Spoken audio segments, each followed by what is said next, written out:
Oke guys, kembali lagi bersama saya. Cara menambahkan subscriber dengan cepat. Begini caranya. Kita masuk ke Google.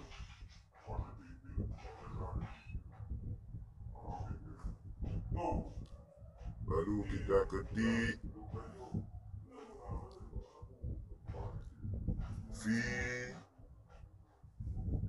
viral tube. Begini ya tulisannya. Lalu kita pilih yang ini, viral tube promosi resmi promosi YouTube. Kita klik.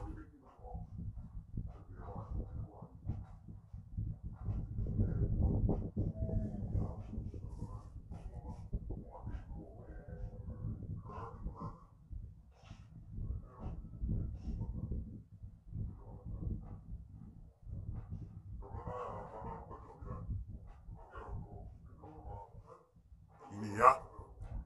Ini banyak caranya untuk mempromosikan YouTube. Untuk berbayar ada, untuk gratis ada.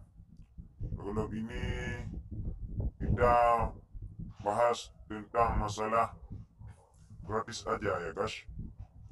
Lalu kita klik subscriber gratis.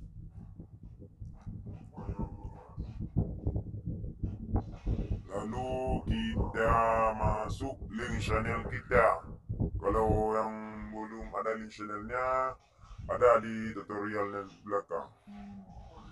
Ini ya, kita masuk link channel kita.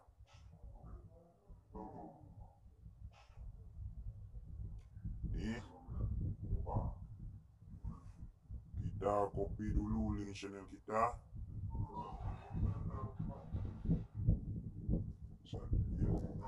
Begini ya. Lalu kita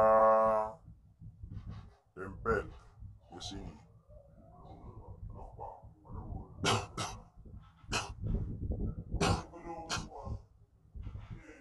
Ini ya, ini link channelku.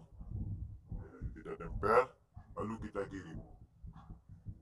Sudah itu kita klik channel, subscribe channel ini.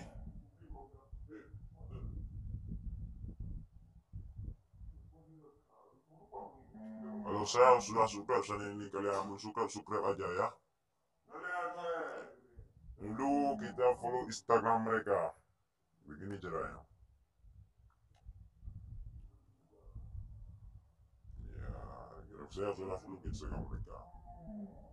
Nah, ini mendapatkan subscribe-nya 1 sampai 5 subscriber. Kalau kita banyak akun, tentunya kita mendapatkan banyak subscriber. 1 bulan saja berapa subscriber.